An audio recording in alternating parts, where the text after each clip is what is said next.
Welcome, hello. I'm Dee Dee Van Lobensells, member of the class of 68. Go Bears. The center, there are some empty seats. Are there empty seats? Do you want to wave your hands? Are you sitting next to an empty seat so someone can squeeze in? Okay.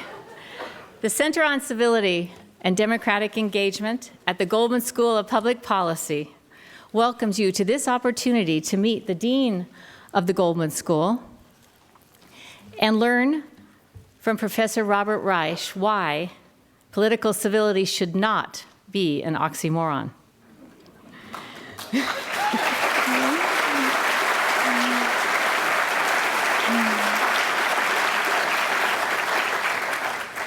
We want to thank Dean Brady and Robert Reich and the Goldman School, and especially Lynn Serta-Price and our class of 68 members, Selma Meyerowitz and Peter Munoz, and our class volunteers who made today possible. Thank you. Yay, clap for them. Thank you. And we thank you for coming. You are clearly demonstrating your interest in political civility. Luckily, the class of 68 has founded a center on civility and democratic engagement. With the Goldman School, we are determined to figure out how to successfully harness and engage diverse backgrounds of people and opinions to solve public policy issues. We invite you to continue your interest in political civility by becoming involved and supporting the Center on Civility and Democratic Engagement. Please refer to the flyer you received or materials when you leave today. Thank you. Yay. Both our speakers are directly involved in the center. Dean Brady is our co-director with Professor Bruce Kane in Washington, D.C., and Professor Reich is our senior fellow. Introducing Professor Reich today is Dean Brady. He is the class of 41 Monroe Deutsch Professor of Political Science and Public Policy. He has taught at Cal for 30 years. Prior to becoming dean, he directed UC's Survey Center, Research Center, for more than 10 years. Professor Brady received his PhD at MIT in economics and political science. He's past president of the American Political Science Association and has worked for the Federal Office of Budget and Management and Budget, and other Washington, D.C. organizations. He has written extensively on electropolitics, political participation, social welfare policy, political polling, and statistical methodology. His new book has a very sexy title. We talk about that a lot. The Unheavenly Chorus, Political Inequality and the Broken Promise of American Democracy. This is the first book to look at political activity of individual citizens alongside political activities of thousands of organized interests, ranging from unions, trade associations, and citizens groups to corporations and universities. Welcome, Dean Brady, and thank you for launching this important program with Professor Reich.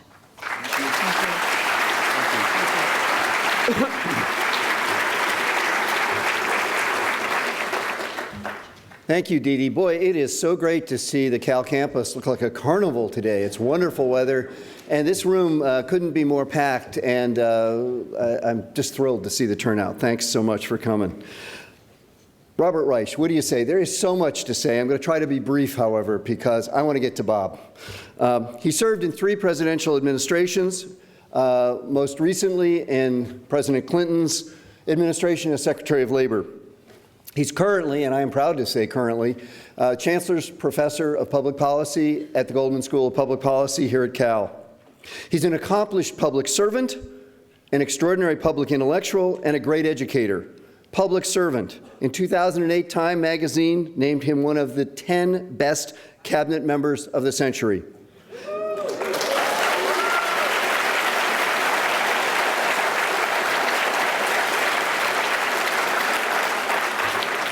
public intellectual, and this comes from an interesting source. In 2008, the Wall Street Journal placed him 6th on its list of the most influential business thinkers. I'm sure they weren't totally thrilled with that.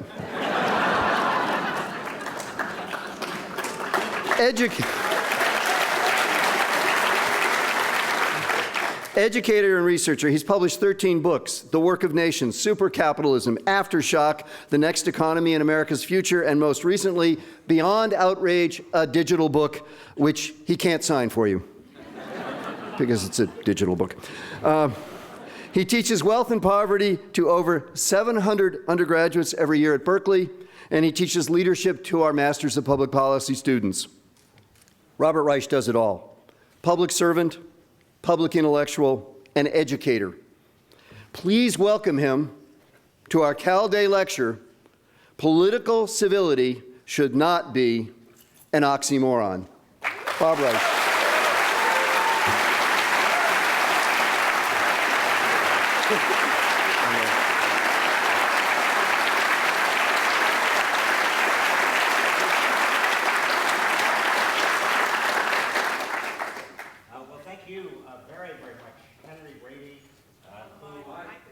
Can you hear me? No. Well, if you can't hear me, how can you say no?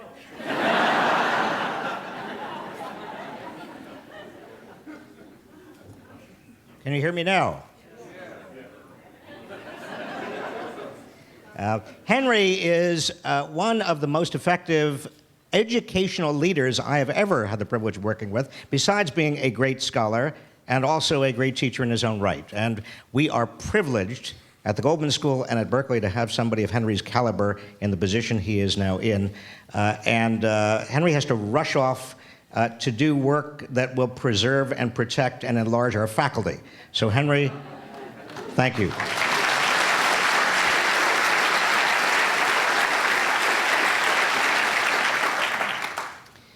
I'm concerned about some of you who may not be all that comfortable. There are 2 empty chairs right here. Orchestra, front row. We'll start the bidding at $1,000.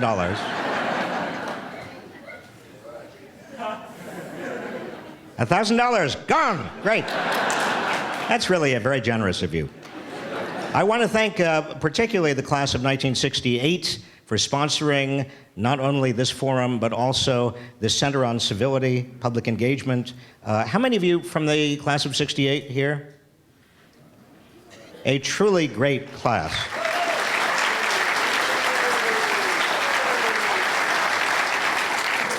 And I also want to thank Lynn Serta Price. And you know, the Goldman School has not only one of the best deans and one of the best faculties, but also one of the best staff and really, really talented people. Lynn, could you stand up, please? Lynn is already standing up. Thank you, Lynn.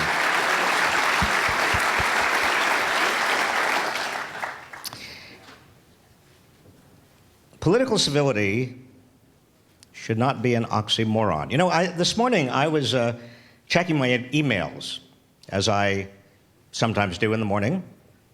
And this morning was sort of, I was thinking about what I was going to say today, and I was trying to plot out that, but I checked my emails, and I had an unusual number of emails saying, essentially, Reich, you're a communist. Now, I get this all the time, but and also you're a secret admirer of Karl Marx, aren't you? Mixed in with expletives. Now, I get this pretty regularly, but I got 150 of them this morning. So I thought, you know, to have 150 all at once saying essentially the same thing felt a little bit odd. Somebody must be stirring things up a little bit.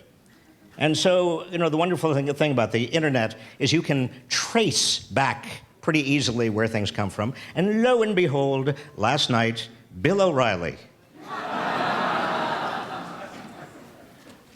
Bill O'Reilly on Fox News was having a discussion with Lou Dobbs, who used to be a fairly reasonable man. I found the little clip and I clicked on it. And it starts out, and Bill O'Reilly said, that Robert Reich, you know Robert Reich? And Lou Dobbs said, yes. And Bill O'Reilly said, he's a communist, isn't he? And a secret admirer of Karl Marx.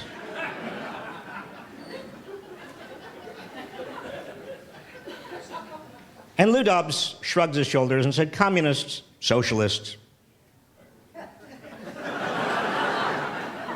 And then they go on to play a clip of me talking to Jon Stewart on Wednesday night on The Daily Show.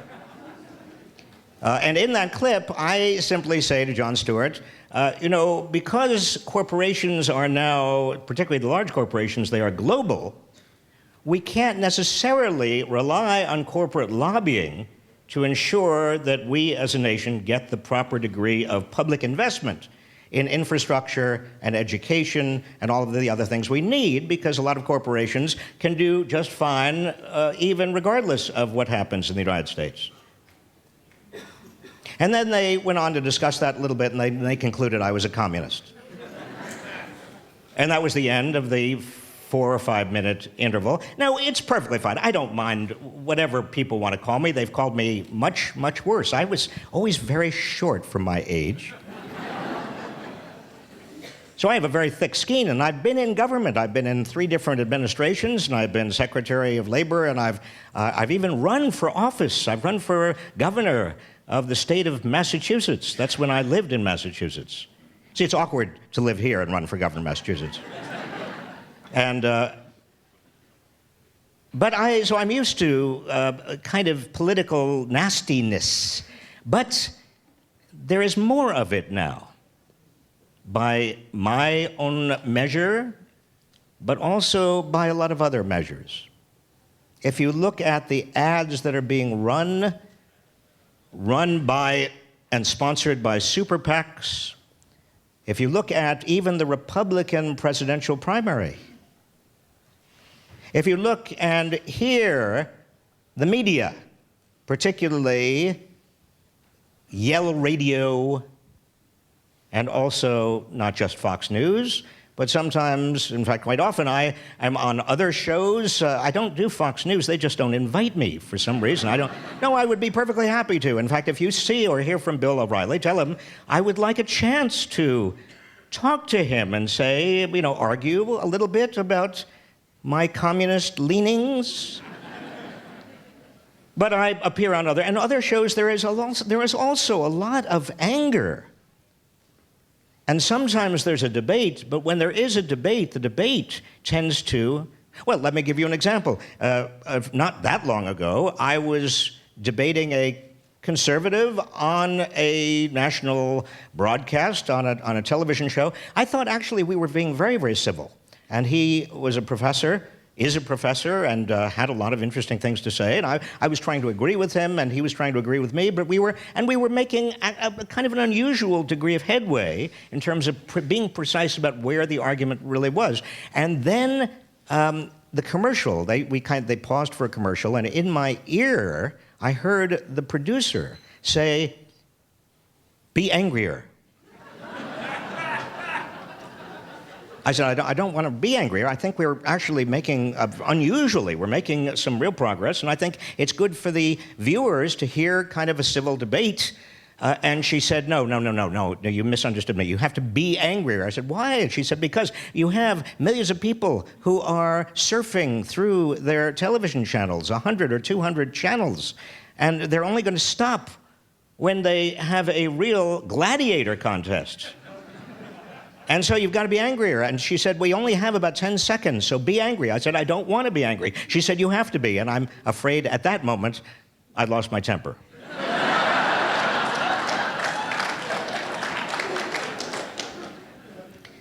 So the question that I want to explore with you is, where is all of this coming from?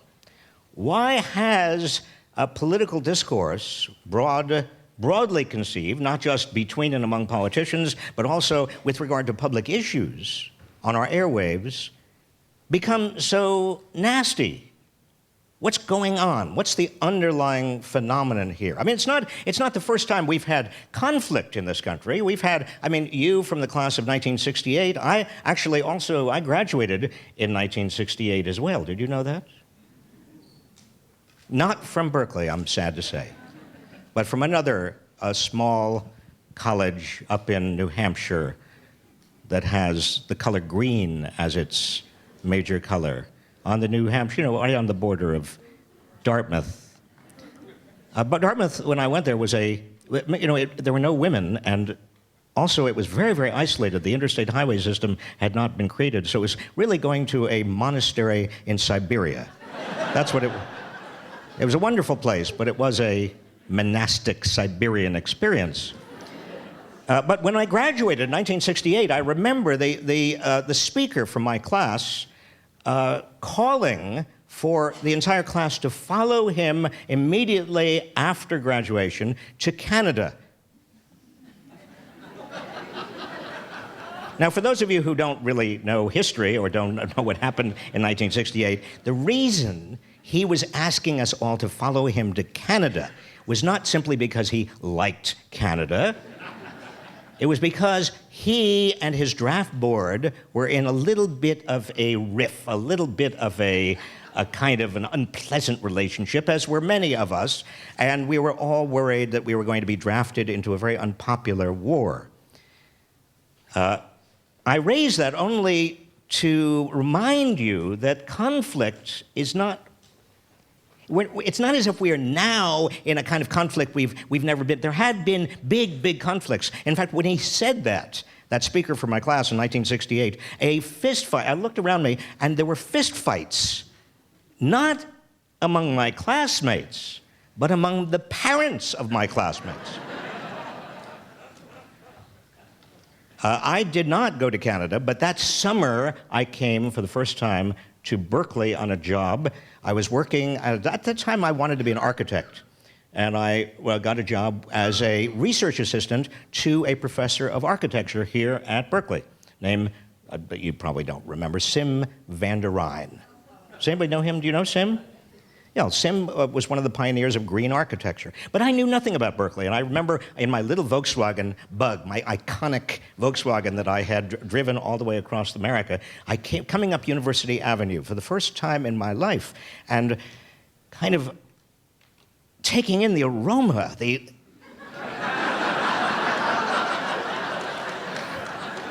intoxicating, and totally intoxicating. I mean, it was eucalyptus mixed with marijuana and tear gas. It was absolutely, I mean, I thought, well, I have come to nirvana, and but then I got a notice from my draft board that I had to report for induction.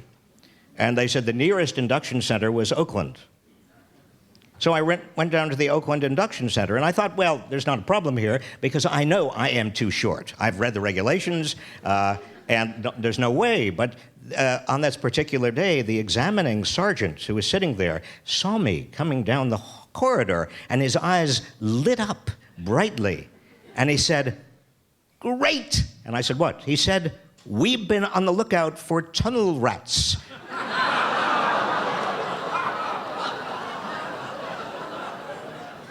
To flush the VC out with hand grenades from under the rice paddies. He said, "You're just perfect."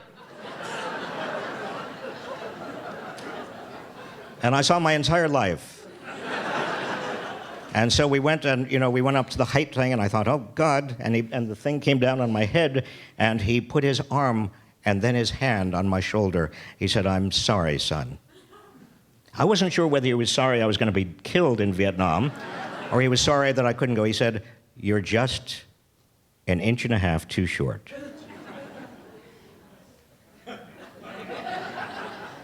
But those were very, very harrowing times.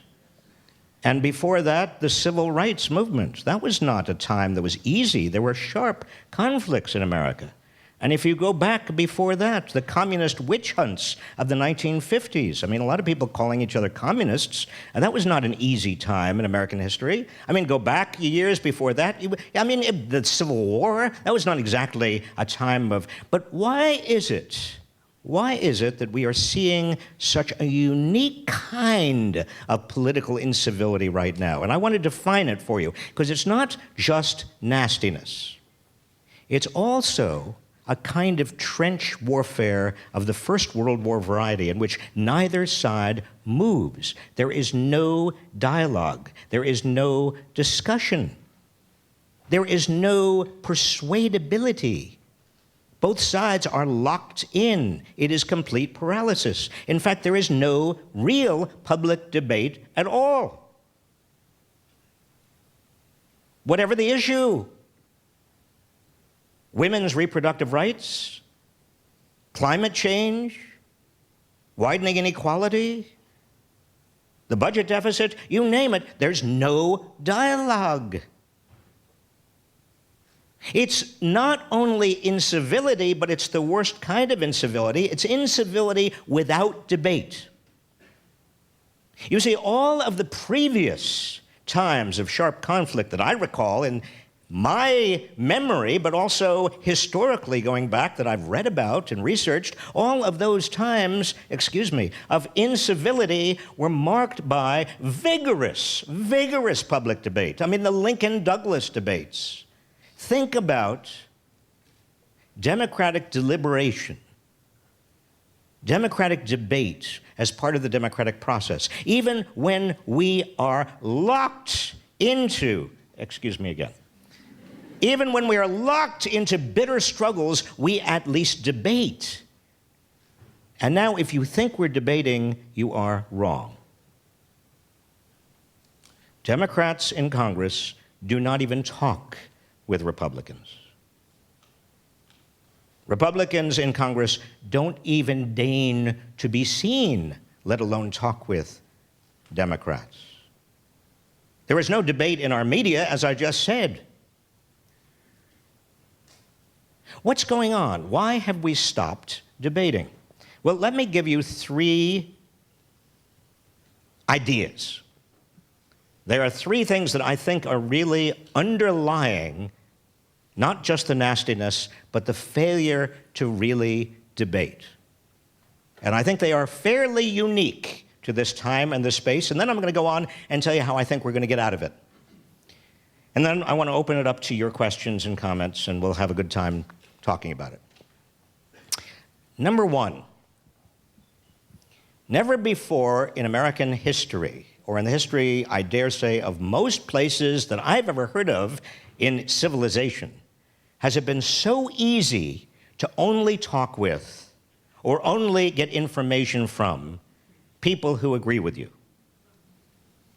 and to completely cut out people who and ideas with which you disagree.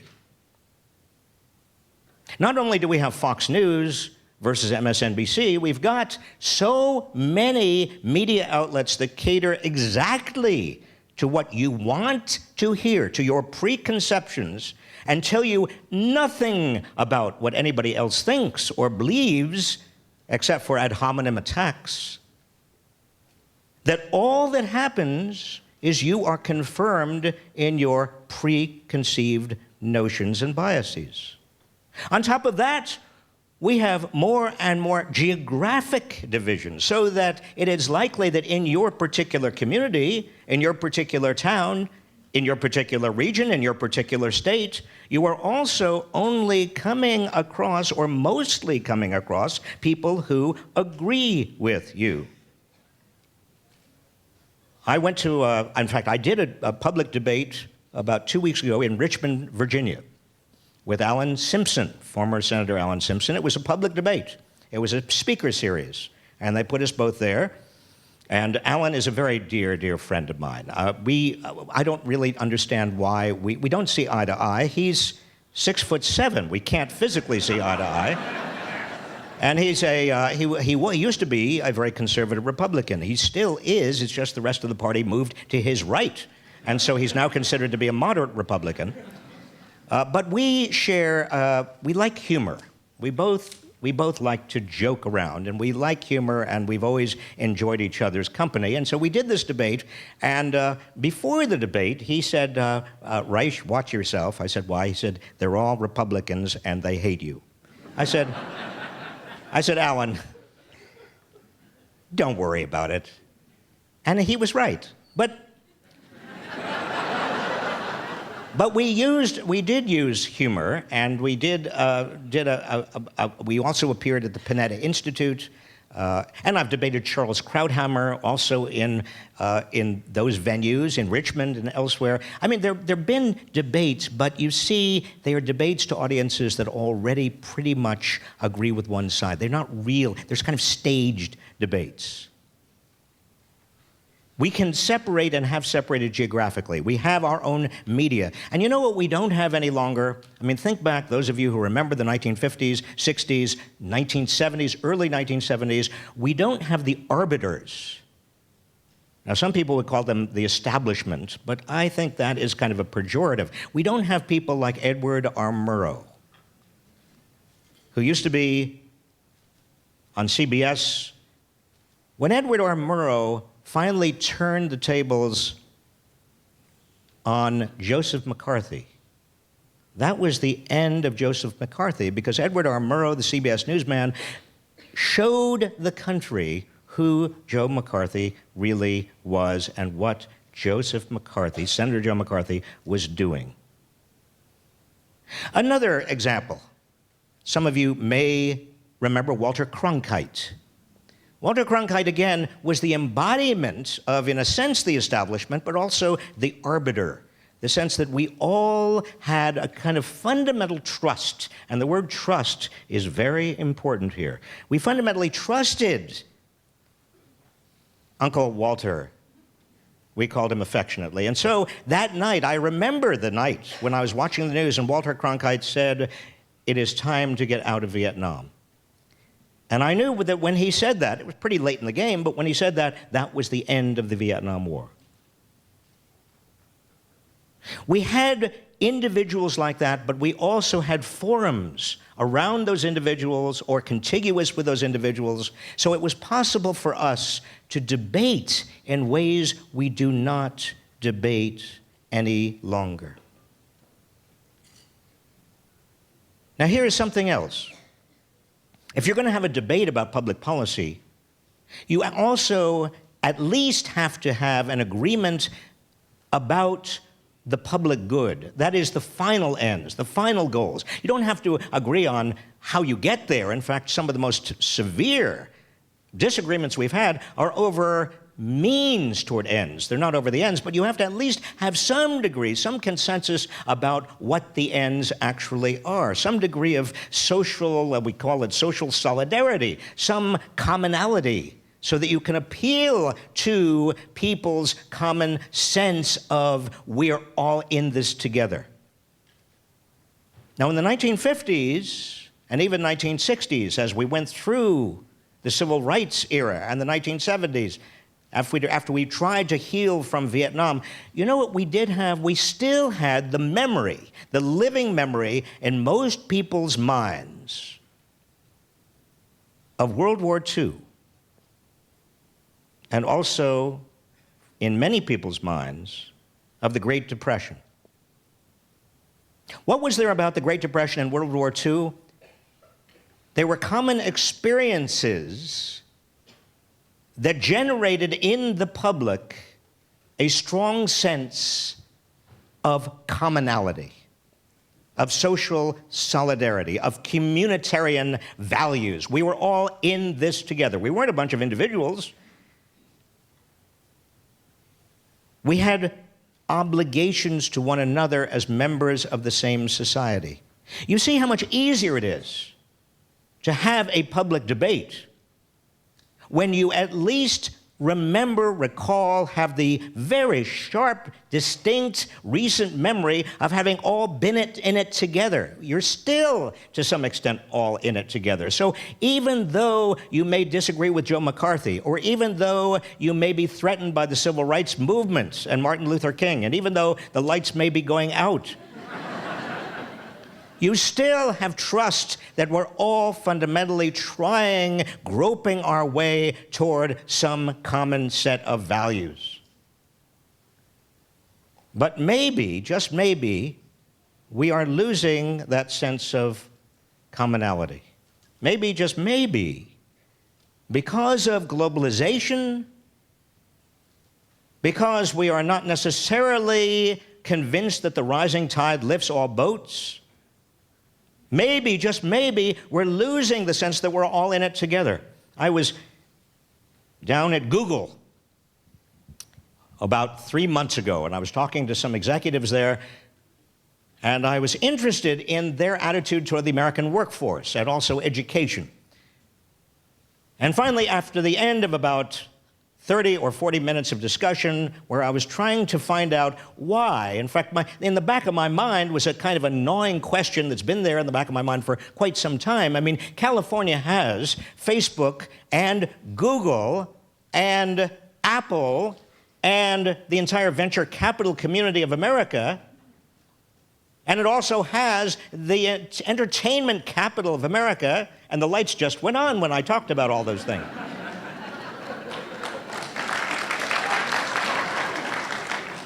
I mean, California has the cutting edge, the most successful businesses, corporations, parts of the financial community, entertainment community, which is the cutting edge of our exports.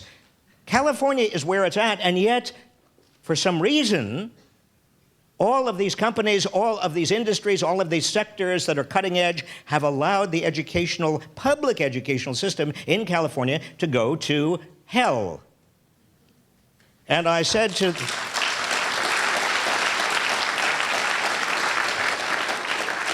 And I said to the head of not the head, but number 2 or 3 person at Google, I said, well, aren't you, I mean, isn't there a kind of cognitive dissonance here? Aren't you dependent on California? I mean, you're all here. Why are you all here? Facebook just came out here. You're all here because there's something about the human capital here in California that means that you want to be here, and so aren't you interested in the public educational system? And he looked at me for a long instant, and then he finally said, but we can get the talent we need all over the world.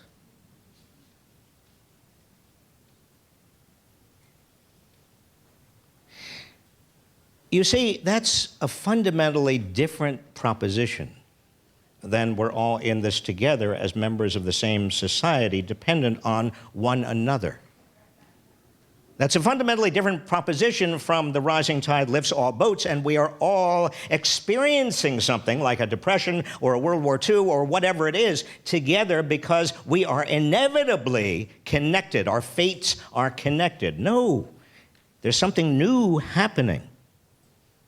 And I picked this up also around the country when I talk to people about immigration.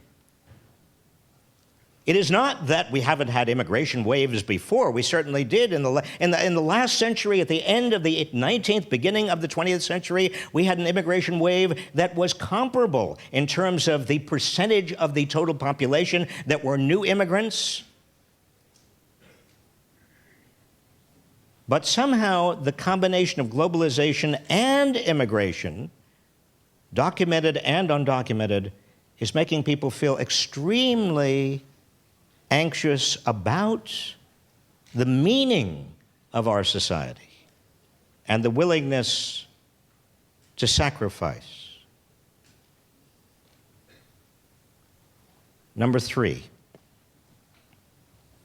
Now again, number 1 is the lack of arbiters and forums, the ease by which we can only talk and get information from people who agree with us and completely disregard people who disagree with us, and geographically we can separate.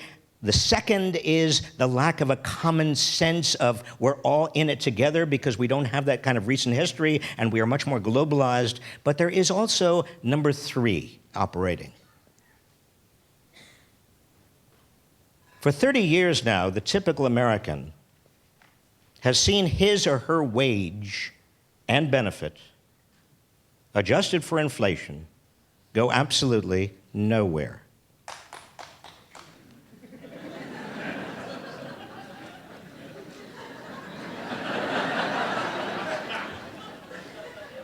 But the economy, over the last 30 years, the U.S. economy is twice as large as it was 30 years ago. So what we have is a very unusual economic phenomenon We have not seen this before in our history. We saw it a little bit in the 1920s, but we don't have this long a period of time in which the economy has grown fairly steadily. There have been ups and downs, but fairly steadily, and doubled its size, and yet the typical worker has gone absolutely nowhere. Where have all the resources gone? Where's all the money gone? I don't want to, again, engage in any nefarious blame, because it's not a matter of blame, it's how the system is organized. But the fact of the matter is that most of the gains have gone to the very top. What we know from the research of some wonderful economists who have done very, very important research that had not been done before. Emmanuel Says, here at the University of California, Berkeley, and his colleague Thomas Piketty. They looked at tax returns going back to 1913, and they have actually seen the pattern that some of us were witnessing and writing about, but we didn't have all the data that they have uncovered, and they show indubitably, that there were 2 years in the last 100 where the top 1%, the richest 1%, were taking home 23.5% of total national income. And those years were, wait for it, 1928 and 2007. It's not, in my view, a coincidence that in the years following those 2 years, the economy fell off a cliff. Why? Because it is impossible for the vast middle class to sustain the purchasing power necessary to keep the economy going without going deeper and deeper into debt, and that is not sustainable. Until finally there is a debt bubble that explodes, and then you have inadequate demand. And that's what happened in 1929, 1930, 31, and so on, and that's what happened beginning in 2008. And we're still living with it, but you see, my point is that it has a long, long tail. It actually starts in 1981, 82. That's when median wages start flattening. Now, when you have so many Americans who are not only experiencing flat wages and benefits, who are actually losing benefits, but they are also losing economic security, because the old jobs were fairly secure jobs. The new jobs are not secure at all. A free-floating focus group of any group of Americans, and I've done a lot of these kinds of focus groups, will have story after story after story of how people have been laid off without any warning, how they have bills to be paid, how their children or their relatives suddenly are near poverty, or they have a medical bill that they can't pay because they no longer have medical insurance for their employer. You know all of these things. My point is that all of this has been coming to a head when so many people are so frightened and angry and anxious and frustrated. That, my friends, is fodder for demagogues on the right or the left. Demagogues who want to scapegoat, who want to use the politics of resentment to solidify their own places. And so what do? They blame immigrants. They blame the poor. Some blame the rich. They blame the French. They blame foreigners. They blame public employees. They blame unions. The blame game, the ad hominem attack, people looking for easy answers to why they are getting nowhere. They have been playing the game as they thought it should be played, but they are getting nowhere. In fact, many of them are sinking. They are worried, they are anxious, they want to blame someone. That is also operating. You put all that together, and you find not only a politics of nastiness, but also an unwillingness and inability to debate. Now, I promised you that I would talk about where we're going, and I inferred implied that I would be upbeat because your faces are so downbeat that I've got to be upbeat. I am upbeat. I'm an idealist. I say to a lot of my students here at Berkeley, I teach a lot of them, and they are wonderful. This is the best public university in America by any standard, if not the world.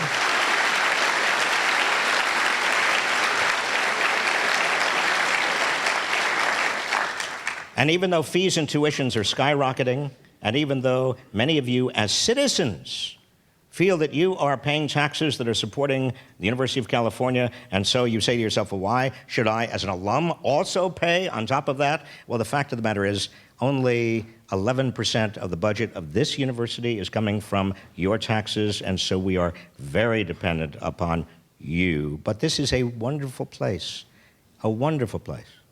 And I say to my students over and over again, how do you feel about taking positions of leadership in society? How do you feel about the quality of public debate? And what do you think about American politics? And what I get back from them is cynicism. And I say to them, if you're cynical between the ages of 18 and 22, God help you by the time you get to be my age. But I understand the cynicism. I understand the cynicism about politics. Politics, some believe, comes from the Greek root poly, meaning many, and ticks, small blood-sucking insects.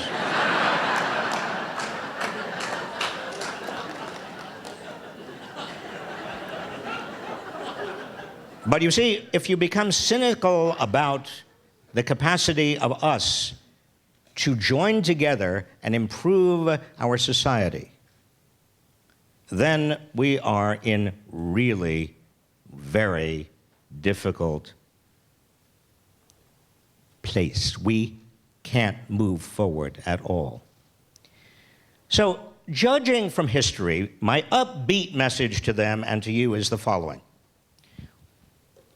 One of the great gifts of American society to Americans is pragmatism. That is, when the going gets very tough, and this has happened again and again. You look at what happened at the turn of the last century, the progressive era, starting in 1900, 1901, with Teddy Roosevelt, Republican president, and then followed by Woodrow Wilson. Or you look at what happened after 1929, and you look at the struggle that we engaged in. Or you look at then even our efforts in the 1960s with civil rights and voting rights, and we continued to fight for women's rights and the rights of the disabled and gay rights, and we have not stopped. I mean, I was talking to somebody the other day, and he said to me, well, what do you think is the most recent social accomplishment of this country that you did not expect to have happened 20 years ago? And I said, without really thinking about it, just came out, I was kind of surprised, smoking bans.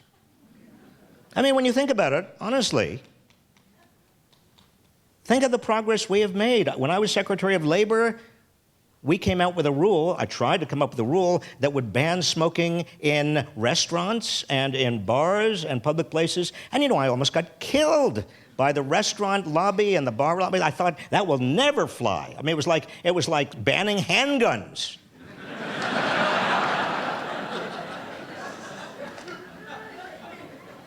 But somehow we get pragmatic. When we understand the nature of a problem, we roll up our sleeves, we put ideology aside, and we do what has to be done.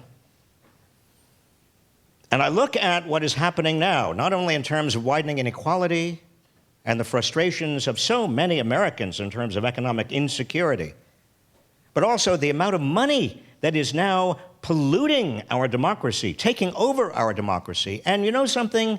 Nobody, regardless of what they say their ideology is or their political persuasion or whether they listen to Fox News or not, or Bill O'Reilly, nobody likes it.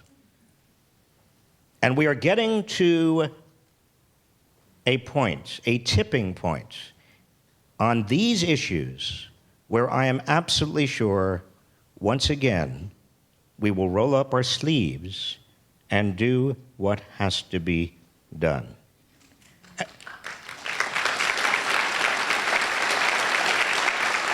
And finally, And finally, in the process of doing that, I think we will, because every time we've done that before, we discover something about ourselves. We will rediscover that we are really, once again, all parts of the same society with obligations to one another. We are all in the same boat. We all do sink or swim together. And we will have a sense that political incivility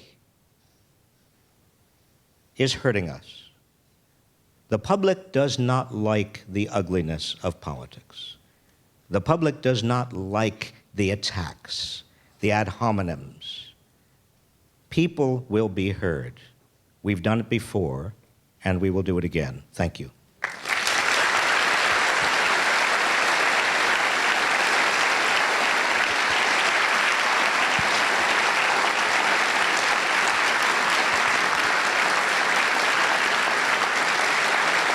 Thank you. Now,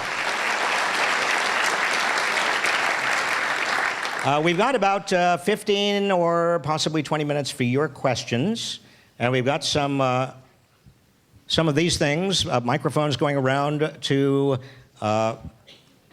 so we can capture what you have to say. And I look forward to your questions. So here goes. The microphones, do you want to be the lead, or do you want me to point out people? I'll point out people. All right. Well, there's somebody right here in the front row.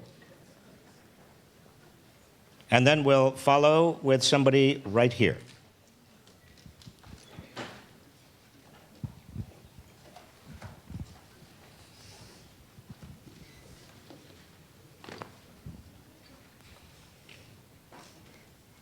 One thing that you talked about, and talking about public education here in California, you know, there was Prop 13.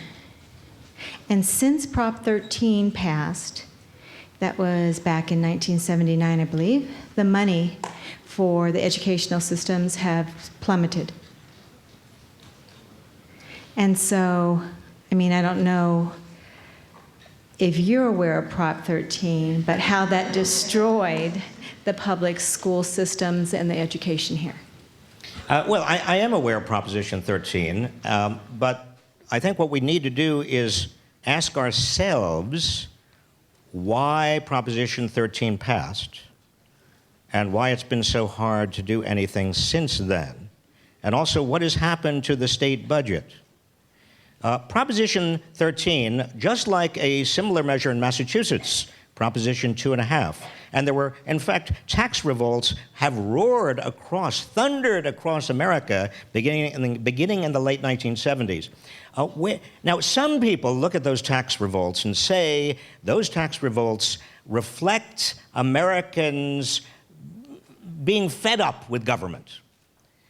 I look at those tax revolts and I see that they correspond with the beginnings. They start in the late 1970s, they extend through the 1980s and beyond. They correspond with a time when, for the first time in the entire post-war era, American median income started to flatten. Male wages started to go down. So it's not surprising in my mind that a lot of Americans said, I can't afford more taxes. I don't want to pay more taxes. The underlying problem was not necessarily government. The underlying problem was the expenditures, even expenditures that people thought were good and important expenditures like public schools. I can't do it any longer. And that is, it seems to me, a core issue. Now, what is the state of California spending money on? This year, I believe, for the first time, state expenditures for prisons are going to be equal or exceed state expenditures on higher education. Oh, they did it last year. Well, it seems to me that the people of California, now I'm one of us, have a responsibility to do everything we can to make sure that the burden of who pays taxes is equitable that what we are paying for in terms of priorities makes sense, and also that it's being done as efficiently and well as possible without indulging in scapegoating. So Proposition 13 is a piece of the puzzle, but it's only one piece. Yes? Hello. I don't know if I should apologize, but I enjoy... Go ahead, apologize. All right, I enjoy listening to talk radio, okay? And as we all know, literally 90% of the stations across the country are conservative. In some places, some parts of the country, that's all there is. So my question to you is, why is that, and is there a fix for it? Well, I have a confession to you. I don't listen to talk radio. But here's what people who do listen to talk radio, conservative talk radio, say to me when I ask them the same question.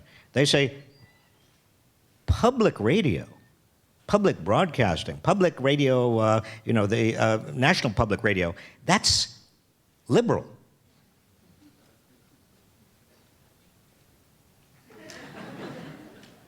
And while it may not be as snarky as Rush Limbaugh or Yale Radio, conservative Yale Radio, it still puts out a point of view. Now, I don't know how to evaluate that, but what we're talking about today is not so much liberal conservative, it's the quality of the debate. And what worries me is the disintegration, the inability of people to hear arguments. And so whether it's liberal radio or conservative radio, I say it's good radio if it really is providing people opportunities to think. In my classrooms at Berkeley, I tell students, the only way you're going to learn is if you debate with people who disagree with you. That's the essence of learning. And that's why in my classrooms, I play devil's advocate half the time. When I find out my students are going one way, I argue the other way. And if you have a conservative radio station that is really responsible in the sense that it's putting on a lot of arguments and saying, well, people who disagree, they think this, but here's why they may be wrong. And if there is a kind of an opening for dialogue, I say, great, that's fabulous. The problem is not conservative versus liberal. The problem is unthinking diatribe versus thoughtful discussion.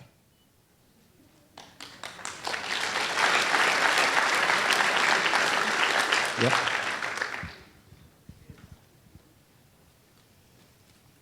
Is the administration of the University of California on a collision course with the legislature? Make that an uncivil collision course with the legislature? I don't see any uncivil. I may be not close enough to it, but the legislature, and I've talked to legislators in Sacramento about the budget issues, and we've had extensive discussions, and they are in a real pickle. They're in very, very difficult straits. The University of California administration is also in terrible financial straits. Now, the question really is there a constructive agenda, constructive dialogue? Are there good ideas out there? Are people willing to try new things? And then also, I would say, is there a constructive dialogue with the public, with citizens in California about what's going on, so citizens can be informed? There are at least 2 initiatives that will maybe be on the ballot with regard to tax increases and public education. Are people learning about it? Are they understanding the sides? Are we having a constructive, civil, deliberative debate over what we want in terms of public education in California? Not much yet. Maybe we will. Yes.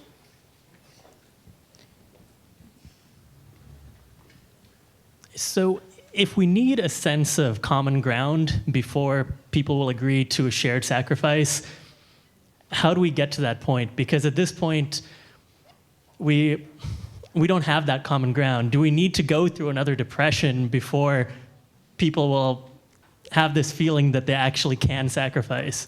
No. And please don't get me wrong. I don't think we need to go through a depression, and certainly we don't need to go through a world war. What interests me, you historians, or who might have a proclivity toward history, do me a favor. You will learn a lot if you spend a little time, maybe this summer, reading books about the progressive era in the United States. Starts in 1901. Read about Teddy Roosevelt, read about Robert La Follette, read about what happened at the state and the federal level between 1901 and, let's say, around 1918, end of the First World War. What you find is that professionals and academics and many civic leaders at all levels of society and many of the middle class and also political leaders came together and they said essentially, this can't go on.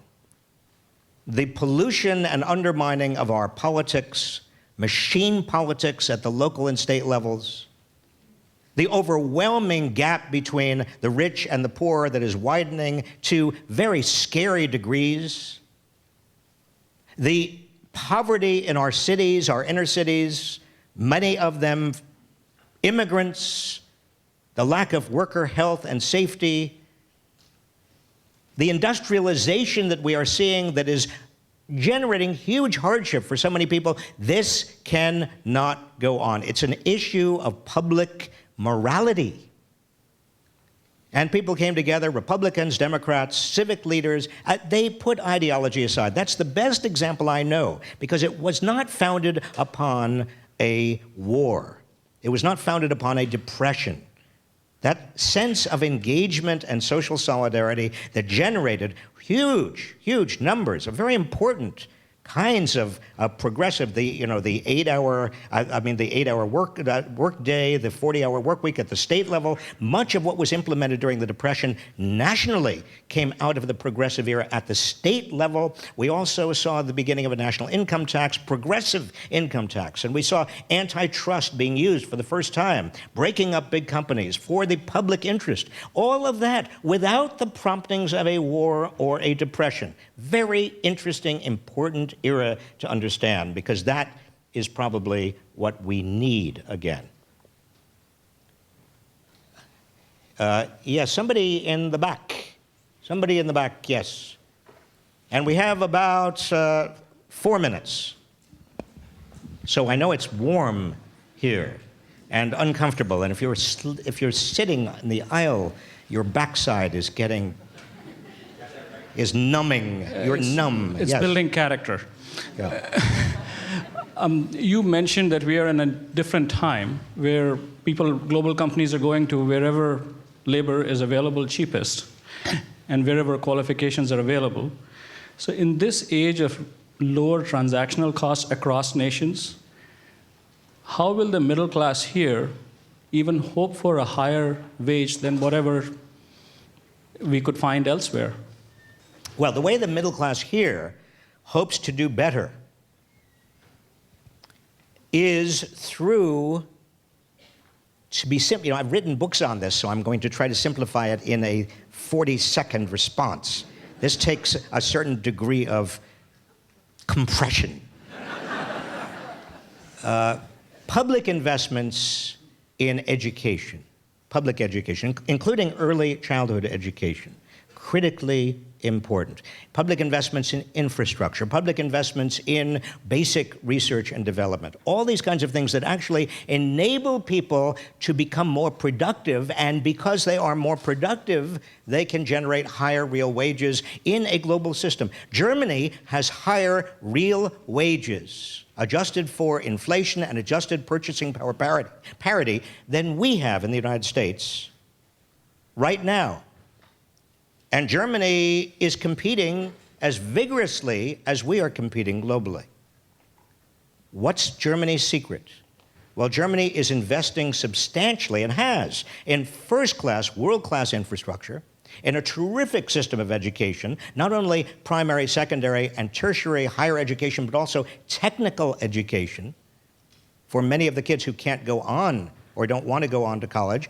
And another thing that I often hesitate to mention in mixed company, but I'm going to say it, Germany also has very powerful labor unions that are able to negotiate and bargain for a larger piece of the pie. Now, you put all that together, Germany is doing extremely well. Even though Europe is having a hard time right now, German growth over the last 15 years has been better on average than American growth. Its wages are higher. So this is not impossible for us. And we also did it in the first 3 decades after the Second World War. But just to come full circle, and I'll end on this note, what was it that really got Bill O'Reilly's goat that I said to Jon Stewart?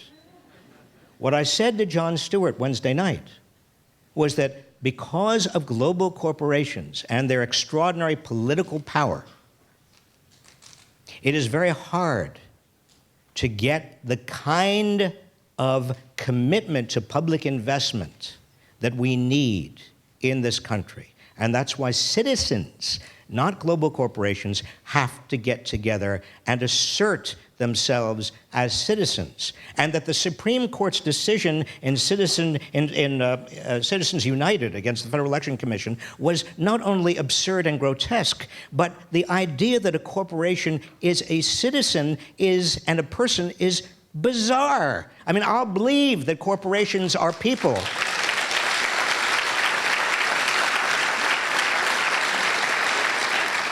I said to Jon Stewart, I'll believe that corporations are people when Texas executes a corporation.